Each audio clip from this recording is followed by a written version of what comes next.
여러분, 우리가 일주일 동안 교회에서 보내는 시간이 얼마나쯤 될까요? 모든 우리 교회 모임에 다 참여한다라고 생각해 보면요, 주일 예배, 식사, 목장 모임 합하면 한 3시간 정도 되고요, 수요일 날 수요 말씀 교제와 식사 교제 합하면 한 2시간 반 정도 되고요, 화, 수, 목, 금, 새벽 기도회를 다 합치면 한 3시간 정도가 계산이 됩니다. 다 합치면 이제 8시간 30분 정도 되고요. 여기서 만약에 새벽 기도회를 빼면은 5시간 30분 정도 되고요.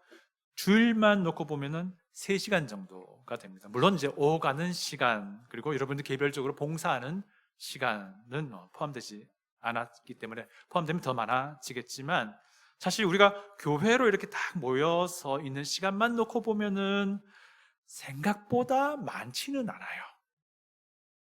예. 우리는 일주일의 그 시간 중에서 압도적으로 많은 시간을 교회가 아니라 뭐 집이나 학교나 회사나 그리고 우리 각자 일터에서 시간을 보내며 살아가게 됩니다. 여러분, 이 앞에 서 계시면요, 여러분의 얼굴이 다 보입니다. 이 앞에 서 있으면 어쩔 수 없이 여러분의 표정을 봐야 됩니다. 근데 예배 드릴 때 여러분의 표정은 전반적으로 굉장히 밝고 좋아요. 즐거우세요. 그리고 예배뿐만 아니라 식사를 준비할 때도 그러시고요, 식사를 하면서 교제 나눌 때도 그렇고, 우리 목장 모임 할 때도 그렇고요, 다 끝나고 다 정리하고 그렇게 할 때도 여러분의 표정이 되게 밝고 아주 즐거워 보입니다. 이 밝은 표정의 이유가 우리 구주 예수 그리스도이시기 때문에 그렇게 되기를 소원합니다. 만약에 예수님이 아닌 다른 것 때문에 기쁘고 다른 것 때문에 밝은 표정을 짓는 것이라면요, 이것은 그리스도인 된 우리에게는 사실 결정적인 의미를 가지지는 못합니다. 그것도 중요하고 소중하지만요, 그리스도인에게 기쁨과 즐거움의 근원은 오직 예수 그리스도, 그분 한 분뿐이라는 거예요. 만약에 예수 그리스도께서 그 이유가 아니라면 사실 다른 모든 것들은 그다지 의미가 깊지는 않다라고도 할 수 있는 거예요. 우리가 교회로 모이는 시간 따져보니까 아마 생각보다 그렇게 많지는 않았던 것 같아요. 대부분의 시간은 각자의 삶의 터전에서 보내게 됩니다. 그곳에서 우리는요, 생수교회 지체가 아닌 사람들과 더 많이 만나고 더 많이 대화하며 살아갑니다. 그래서 우리의 모습은 교회에서 비춰지는 것이 전부가 아닌 거죠. 세상 속에서 비춰지는 모습이 우리 신앙의 실체를 더 분명히 보여준다라고 할 수 있습니다. 그렇다고 우리 교회에서의 모습을 가볍게 여겨도 된다는 말은 아닙니다. 오히려 정반대라고도 할 수 있습니다. 교회로 모일 때 우리는 예수님의 그 은혜와 예수님의 그 사랑을 가장 집중적으로 경험하게 되는 겁니다. 그리고는 이제 교회를 떠나서는 그 은혜와 그 격려와 그 사랑의 힘으로 우리의 삶의 현장에서 세상을 살아가는 것이죠. 그래서 우리가 교회로 모일 때에 어떤 예배를 드리는가, 어떤 식사 교제를 나누는가, 어떤 목장 모임이 이루어지는가, 어떤 수요 말씀 교제 시간이 되는 것인가, 어떤 새벽 기도회를 드리는가가 매우 중요하다는 거예요. 우리가 참여하는 이 예배에는 십자가의 그 감격과 기쁨과 감사가 있느냐라고 하는 거예요. 우리가 참여하는 이 식사 교제에서 어떤 대화를 나누며 어떤 나눔이 우리 가운데 일어나고 있느냐라고 하는 겁니다. 우리의 목장 모임에서는 어떤 종류의 격려가, 어떤 종류의 위로가, 어떠한 기도가 서로 나누어지고 있느냐라는 겁니다. 우리가 수요 말씀 교제 시간에서는 어떤 감사가 있고 어떤 순종의 결단이 있느냐라는 것입니다. 새벽 기도회 때에 정말 어떠한 그런 하나님과의 친밀한 대화가 이루어지고 있느냐라는 거예요. 이런 것들이 우리의 신앙과 우리의 믿음을 견고하게 지탱해 준다라는 겁니다. 그래서 어떤 분들은 이런 말도 합니다. 우리의 신앙은 월요일부터다, 이런 말을 합니다. 여러분, 포스터 보신 분은 눈치채셨죠? 이번에 부흥회 강사님의 세 번째 내용이 아마 이런 내용 같아요. 예. 오늘은 우리가 본문 느헤미야 12장을 보는데요, 성벽을 봉헌하며 드리는 예배를 기록하고 있어요.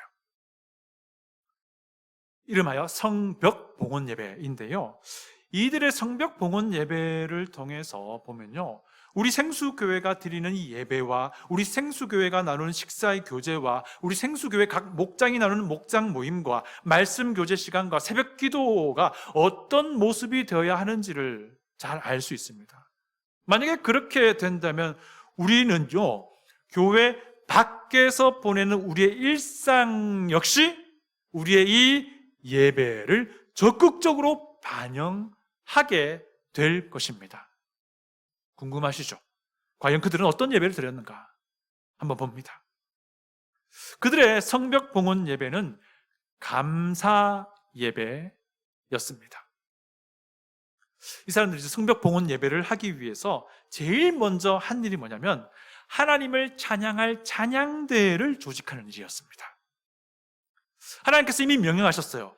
이 성전에서 찬양대가 될 사람은 레위 사람들 중에서 라고 이미 먼저 말씀해 주셨습니다. 그래서 이번에도 이 사람들은 하나님의 말씀에 순종하기로 합니다. 그래서 악기를 연주할 수 있는 레위인들, 그리고 목소리로 하나님께 노래하며 찬양할 수 있는 레위인들을 각 처에서 불러 모읍니다. 27절부터 29절을 제가 읽어 드리겠습니다. 들어보십시오. 예루살렘 성벽을 봉헌하게 되니 각 처에서 레위 사람들을 찾아 예루살렘으로 데려다가 감사하며 노래하며 제금을 치며 비파와 수금을 타며 즐거이 봉헌식을 행하려 할 때, 여기서 제금은 심벌주와 같은 그런 악기고요, 비파와 수금은 하프와 같은 그런 악기입니다. 이에 노래하는 자들이 예루살렘 사방들과 느도바 사람들의 마을에서 모여들고 또 벳길갈과 게바와 이 아스마웻 들에서 모여들었으니 이 노래하는 자들은 자기들을 위하여 예루살렘 사방의 마을들을 이루었음이라. 예루살렘 사방의 마을들을 이루었습니다. 여기에서 인상적인 점이요, 찬양대로 섬기기로 한 이 레위 사람들의 헌신입니다. 그들은 비록 유다 전역에 흩어져 살고 있었지만요, 찬양대로 섬기기로 결단한 후에는 아예 예루살렘 인근으로 이사하여 그곳에서 마을을 이루었다라고 말합니다. 그들에게 예루살렘은요, 성전이 있는 곳, 예배의 중심이 되는 장소였던 겁니다. 다시 말해서 그 사람들은요, 예배를 위해 그들의 삶의 자리를 이사했다는 거예요. 왜 그렇게까지 했겠습니까? 더 자주 예배드리고 찬양하며 섬기기 위해서 그랬습니다. 이 부분을 쭉 보면서 제가 서울에서 살던 그때를 생각해 보니까 저도 비슷하게 따라했더라고요. 그때는 어떤 생각을 가지고 있었는지 잘 모르겠습니다. 처음에 제가 신혼집을 얻을 때에 저희 부부가 출석하던 교회가 행당동에 있었습니다. 그래서 신혼집을 사근동이라고요, 그 행당동에 한양대학교가 있거든요. 한양대학교 뒤에 산동네에 전세를 얻었습니다.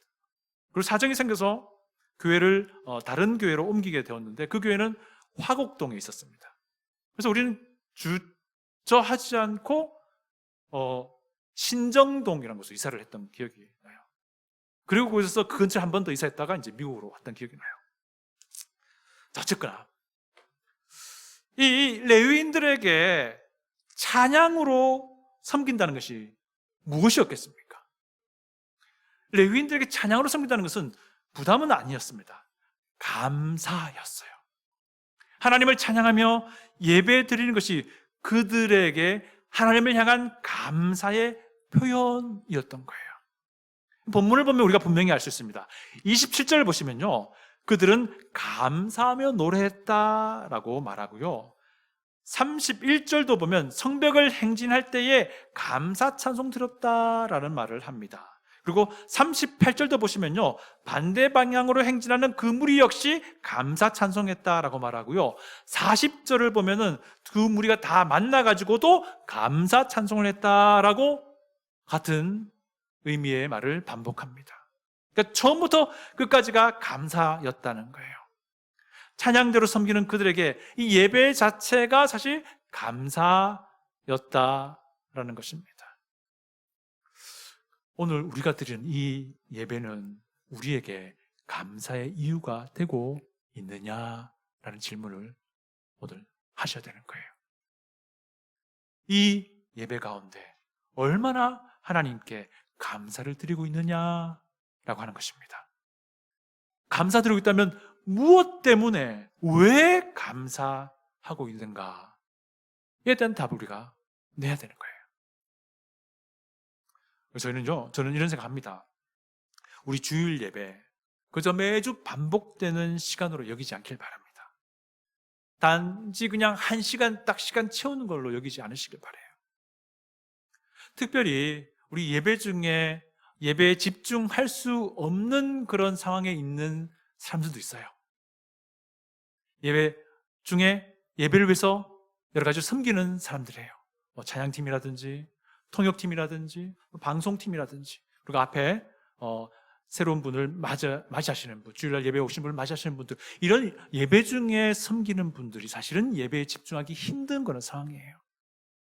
그럼에도 불구하고 비록 각자의 자리에 섬기긴 하지만 감사가 살아있는 예배가 되도록 하시기를 부탁을 드립니다.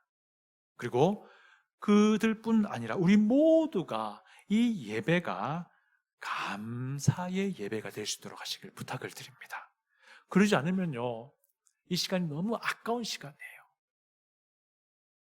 우리의 예배가 진실되게 감사의 예배가 되도록 하시기를 부탁드립니다. 두 번째, 이들의 성벽 봉헌 예배는 정결의 예배였습니다. 이 사람들이 성벽 봉헌 예배 드리기에 앞서서 정결 예식이라는 걸 행해요. 30절을 보시면요, 제사장들과 레위 사람들이 몸을 정결하게 하고 또 백성과 성문과 성벽을 정결하게 하니라 라고 말합니다. 그 예배를 인도하는 사람들도 그랬고요, 예배에 참여하는 사람도 그랬고요, 더 나아가 봉헌하게 될 성문과 성벽도 정결하겠다라고 합니다. 그게 무슨 말인가 싶죠. 이 구약의 율법에 따라서 하나님이 이미 말씀하셨습니다. 사람이 어떻게 하나님 앞에 나아가기 전에 정결하게 되는 예식을 치를 수 있는 것인지, 하나님께 드려야 될 것이 어떻게 정결하게 되는 것인지를 이미 말씀하셨어요. 크게 두 가지예요. 물로 정결케 하는, 그리고 짐승의 피로 정결케 하는 방법이 있었는데, 이것을 그들이 행했다는 거예요. 물론 현재 신약 교회는 이 구약의 율법에 따른 정결 예식을 따르지 않습니다. 그렇지만 예수 그리스도께서 이 십자가로 율법을 완성하셨기 때문에 그 정결의 의미 자체가 사라진 건 아닙니다. 뭐냐면 이 정결 예식은요, 우리가 하나님 앞에 나아가는 자로서의 그 마음가짐에 대해서 이야기하는 겁니다. 깨끗한 마음으로 하나님께 예배드리며 나아가야 한다는 것을 가르쳐주는 겁니다. 지금도 이 뜻은 변함이 없는 것입니다. 여러분은, 우리는 지금 어떤 마음으로 이 예배에 참여하고 있느냐라고 또 스스로에게 질문을 해야 되는 것입니다. 이런 마음이면 좋겠어요. 하나님의 은혜 없이는 내가 이 자리에 설 수 없습니다 라는 마음, 이 마음으로 예배에 참여하시기 바랍니다. 우리는 사실 예수 그리스도 안에서 아버지 하나님께로부터 죄를 용서받은 의인으로 여겨지는 사람입니다만, 이것을 부정하는 것이 아니고요, 그럼에도 불구하고 죄 용서받은 죄인이라는 마음으로, 겸손한 마음으로 예배에 참여하시기 바랍니다. 그리고 이 예배에 참여할 때에 정말 기쁘고 감사한 마음으로 참여하되, 그와 동시에 삼위 하나님의 그 임재 앞에 있다는 그 경외함 가운데 예배에 참여할 수 있기를 부탁드립니다. 그래서 지금 이 예배가 감사뿐만 아니라 정결함이 되는 예배가 될 수 있도록 하기 바랍니다. 세 번째, 이들의 성벽 봉헌 예배는요, 승리의 예배였습니다. 언약 백성이 찬양대를 두 무리로 나누어서 성벽 위를 행진하게 합니다. 한 무리는 에스라와 함께, 다른 한 무리는 느헤미야와 함께 성벽을 따라 서로 반대 방향으로 진행하게 해요. 그리고 각 무리는 나팔을 부는 제사장들이 뒤를 따릅니다. 이 모습은 마치 전쟁에서 승리한 군대가 나팔 불며 행진하는 모습을 연상시킵니다. 뭐냐면 이들의 성벽 봉헌 예배는 승리의 예배였다라는 소리가 말해주는데요.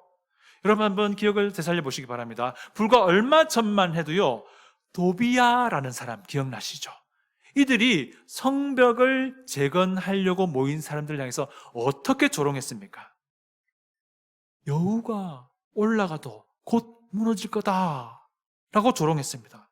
조롱뿐만 아니라 군대를 일으켜서 공격해 오려고까지 했었잖아요. 그런데 어떤 일이 벌어졌습니까?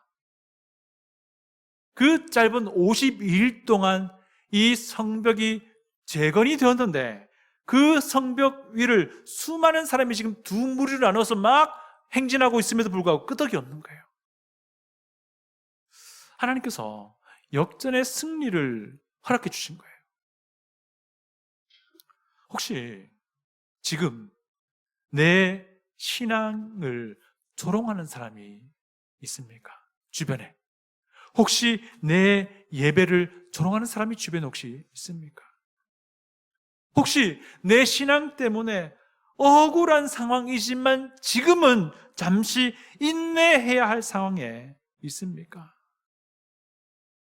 그럼에도 불구하고 우리의 신앙의 지조를 지킬 수 있기 바랍니다. 우리 신앙의 절개를 잃지 않으시길 바라요. 그럼에도 불구하고 내가 예수 그리스도를 닮아가야 함을 포기하지 마시기 바랍니다. 하나님께서요, 하나님의 때에 반드시 승리를 주실 겁니다. 네 번째는 이 성벽 봉헌 예배는요, 정말 말 그대로 즐거운 예배였습니다. 언약 백성이 드린 성벽 봉헌 예배는요, 처음부터 끝까지 즐거움의 연속이었습니다. 근데 이 즐거움은 일부의 즐거움이 아니었고요, 모든 사람의 즐거움이었습니다. 제가 43절을 읽어드립니다. 이날에 무리가 큰 제사를 드리고 심히 즐거워하였으니 이는 하나님이 크게 즐거워하게 하셨음이라. 부녀와 어린아이도 즐거워하였으므로 예루살렘이 즐거워하는 소리가 멀리 들렸느니라. 이 성벽 봉헌 예배를 시작하려고 준비할 때도 이들은 즐거운 예배가 되도록끔 생각했습니다. 27절 보시면요, 예루살렘 성벽을 봉헌하게 되니 각 처에서 레위 사람들을 찾아 예루살렘으로 데려다가 감사하며 노래하며 재금을 치며 비파와 수금을 타며 즐거이 봉헌식을 행하려 하매. 성벽 봉헌 예배는 처음부터 끝까지 즐거움의 연속이었다는 겁니다. 특정한 사람만이 아니었습니다. 모든 사람이 남녀노소 할 것 없이 온 공동체가 즐거워하고 기뻐하는 그런 예배였습니다. 그리고 그 즐거움은요, 조용히 마음속에만 머문 것도 아니었습니다. 성 밖에까지 들릴 정도로 분명히 드러난 즐거움이었습니다. 부녀와 어린아이도 즐거워하였으므로 예루살렘이 즐거워하는 소리가 멀리 들렸느니라. 이 예배의 즐거움은요, 누구에게로부터, 어디에서부터 나온 것입니까? 하나님께로부터 나온 것이었어요. 하나님이 그들로 하여금 크게 즐겁게 하셨다라고 말씀하십니다. 이 예배의 즐거움은요, 내가 억지로 만들어낸 즐거움이 아니었다는 거예요. 상황이 좋아서 우연히 생긴 감정도 아니고요, 하나님께서 즐거워하게 하셨기 때문에 그들이 즐거워하게 된 것입니다. 이 즐거움이 하나님께로부터 온 기쁨과 즐거움이었다는 거예요. 어떻습니까? 지금 이 예배가 여러분 즐겁습니까? 기쁩니까? 중요한 건요, 무엇이 우리로 하여금 이 예배가 즐겁게 하고 기쁘게 하느냐 하는 것입니다. 이유가 뭐냐는 거예요. 구원의 은혜를 알고 십자가의 사랑을 아는 사람이면 하나님을 즐거워하지 않을 수 없는 겁니다. 하나님을 기뻐하지 않을 수 없는 겁니다. 성벽 봉헌 예배가 바로 그런 하나님을 즐거워하는 예배였다는 것입니다. 여러분, 이 예배 시간에 하나님을 마음껏 즐거워하시고 마음껏 기뻐하시길 바라요.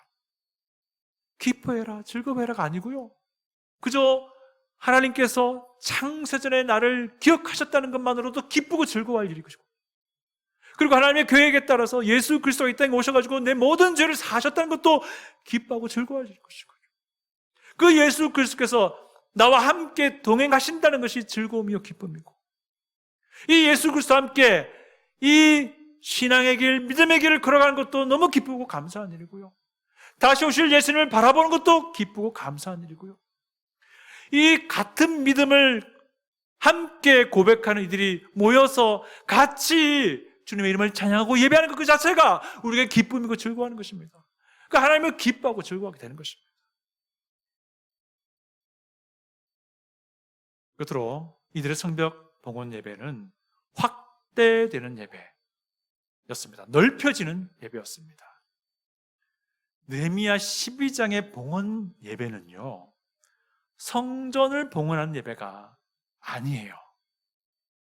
성벽을 봉헌하는 예배입니다. 이 점이 매우 중요한데요, 성전은 하나님께 예배드리는 중심 공간이었습니다. 그런데 성벽은 사람들이 살아가는 삶의 경계를 둘러싼 구조물이었습니다. 다시 말해서 성벽을 봉헌한다라는 것은요, 예배의 영역이 성전 안에만 머무르지 않고 우리의 삶의 자리로 확대된다는 것을 보여주는 거예요. 성전 봉헌에서 성벽 봉헌으로 예배가 넓혀지고 확대된다는 거예요. 우리가 교회로 모여 드리는 예배는 성전 봉헌과도 같습니다. 주일 예배, 수요 말씀 교제, 새벽 기도회, 목장 모임, 식사, 친교 모두가 다 성전 봉헌과 같습니다. 그런데 이 예배가 거기서 끝나서는 안 된다는 거예요. 그 예배를 통해서 충전된 우리 은혜가 우리의 삶이라는 자리로 흘러가도록 해야 한다는 겁니다. 가정으로 흘러가고요, 내 일터로 흘러가고요, 내 학교로 흘러가고요, 나와 관계 속에 있는 모든 사람들에게 그 은혜가 흘려 보내져야 하며 그들에게 스며지게 되도록 해야 한다는 것입니다. 이것이 바로 확대되는 예배, 세상으로 침투하는 예배인 것입니다. 여러분, 이 언약 백성은요, 그들이 드린 이 성벽 봉헌 예배는 즐거운 예배였고요, 승리의 예배였고요, 정결의 예배였고요, 감사의 예배였습니다.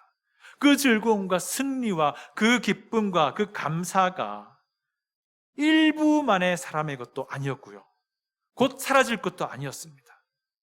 하나님께서 주신 것이었습니다. 언약 백성 전체가 함께 누리는 것이었습니다. 그래서 그들의 그 즐거움의 소리가 성 안에만 머무르지 않고 성 밖까지 울려 퍼진 것입니다. 하나님께서 주신 예배의 기쁨과 감사는 반드시 흘러가게 되어 있습니다.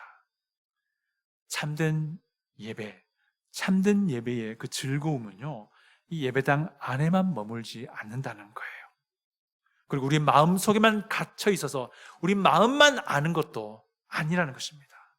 그 기쁨은, 그 감사는, 그 정결함은, 그 승리는요, 자연스럽게 우리의 삶으로 번져나가게 되어 있다는 것입니다. 그래서 느헤미야 12장의 예배는 성전에서 끝나지 않았고 성벽으로 확장됨을 보여주고 있는 겁니다. 성전은 예배의 중심이었고 성벽은 삶의 경계였습니다. 다시 말해서 하나님을 기뻐하는 예배가 삶의 영역 전체로 넓혀졌다라는 것입니다. 우리의 예배도 마찬가지라는 겁니다. 주일날 우리가 드리는 이 예배, 수요 말씀 교제, 새벽 기도회, 그리고 목장 모임, 이 모든 모임 그 자체로도 굉장히 귀하고 소중합니다. 그러나 그것으로 끝나서는 안 된다는 거예요. 그 예배를 통해서 하나님을 즐거워하게 된 사람은요, 월요일의 삶에서도 하나님을 기뻐하며 감사하며 살아가게 된다는 것입니다. 교회에서 우리가 받은 그 은혜가 우리의 삶이라는 배터리를 충전시키고요. 그 충전된 은혜로 세상 속에서 하루하루를 살아가게 되는 것입니다. 그래서 우리의 삶 속에서도요, 구원의 감격과 은혜가 유지되길 원합니다. 거룩함이 쉽게 소진되지 않도록 해야 되는 것입니다.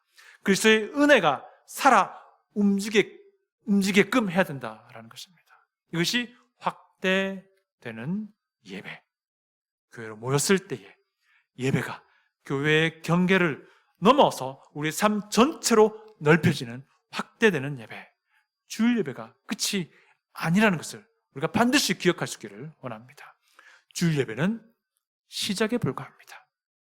구원의 은혜에 감사드리는 예배가 용서받은 죄인이라는 마음으로 하나님께 나아가는 정결한 예배가 하나님의 때에 하나님께서 역전의 승리를 주실 것을 신뢰하는 예배, 하나님의 때에 하나님께서 승리를 주실 그 예배, 무엇보다도요 하나님을 즐거워하는 기뻐하는 예배가 되기를 바랍니다. 그리고 그 예배가 이 교회 안에만 머무는 것이 아니고 우리의 삶 전체로 넓혀지고 확대되며 세상으로 침투되게끔 하는 예배 되시길 바랍니다. 주일이 끝나면 월요일부터는 실전 예배가 시작된다는 것 우리가 잊지 않으시길 부탁드립니다. 기도하겠습니다.